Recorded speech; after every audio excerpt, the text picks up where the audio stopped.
여러분 안녕하세요. 오늘은 많은 분들이 궁금해하시는 통풍을 유발하는 음식 순위를 자세하게 알아보는 시간을 가져보도록 하겠습니다.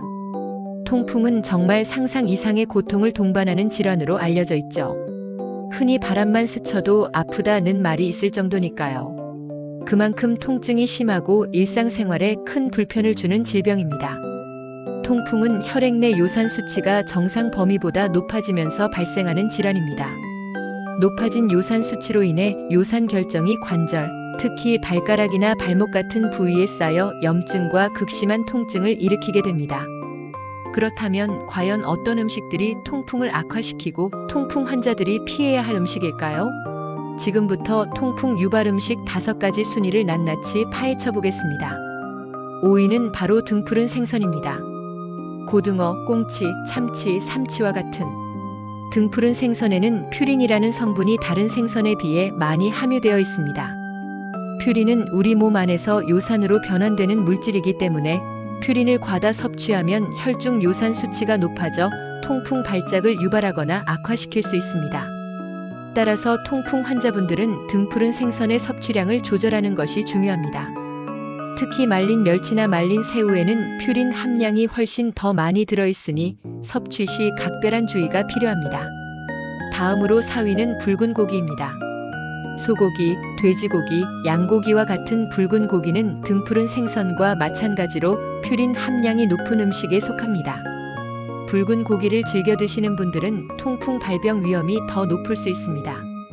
육류는 통풍 환자에게 좋지 않으니 섭취를 줄이거나 피하는 것이 좋습니다. 특히 간, 신장, 곱창과 같은 내장 부위는 퓨린 함량이 매우 높으므로 통풍 환자라면 절대로 섭취해서는 안 됩니다. 3위는 의외로 과당이 많이 들어간 음료수입니다. 시중에서 판매하는 청량음료나 과일 주스에는 액상 과당이 다량 함유되어 있습니다. 과당은 우리 몸 안에서 요산 생성을 촉진하고 요산 배출을 억제하는 역할을 합니다. 따라서 과당이 많이 든 음료수를 자주 마시면 통풍 발작 위험이 높아질 수 있습니다. 사과, 포도, 배 같은 과일도 과당 함량이 높은 편이므로 통풍 환자분들은 적당량을 섭취하는 것이 중요합니다. 가급적이면 생수나 차를 마시는 것이 좋습니다. 2위는 술입니다. 술은 종류에 상관없이 통풍에 좋지 않은 영향을 미칩니다.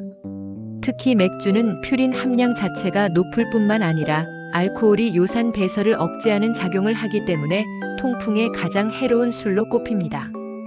소주나 막걸리, 와인과 같은 다른 종류의 술도 알코올 성분이 요산 배설을 방해하므로 통풍 환자라면 술은 최대한 자제하는 것이 좋습니다. 금주가 가장 좋은 방법입니다. 대망의 1위는 바로 튀김류입니다. 튀김이나 기름진 음식은 요산 배출을 억제하여 혈중 요산 수치를 높이고 통풍을 악화시키는 주범입니다.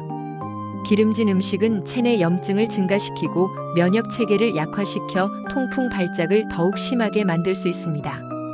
또한 튀김옷에 주로 사용되는 밀가루는 정제 탄수화물로 혈당을 빠르게 상승시키고 인슐린 저항성을 높여 통풍에 악영향을 미칩니다. 따라서 통풍 환자분들은 튀김류 섭취를 최대한 자제하시는 것이 좋습니다. 그렇다면 통풍에 좋은 음식은 무엇이 있을까요?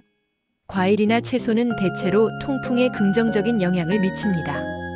특히 체리, 딸기, 파인애플, 블루베리에는 항산화 성분이 풍부하여 요산 수치를 낮추는 데 도움을 줄 수 있습니다. 저지방 유제품, 예를 들어 저지방 우유나 저지방 요거트도 혈중 요산 수치를 낮추는 데 도움이 될 수 있습니다. 또한 물을 충분히 마시는 것은 요산 배출을 촉진하므로 하루 2리터 이상 꾸준히 마시도록 노력하는 것이 좋습니다. 마지막으로 통풍은 식단 관리만으로는 완치가 어렵습니다. 식단 조절은 통풍 관리에 있어 중요한 부분이지만 꾸준한 치료와 병행해야 효과를 볼 수 있습니다. 반드시 전문의와 상담하여 적절한 약물 치료를 받으시고 생활 습관 개선을 통해 통풍을 효과적으로 관리하시기 바랍니다. 오늘 알려드린 정보가 여러분의 건강 관리에 조금이나마 도움이 되었으면 좋겠습니다. 다음에도 더욱 유익한 정보로 찾아뵙겠습니다. 시청해주셔서 감사합니다.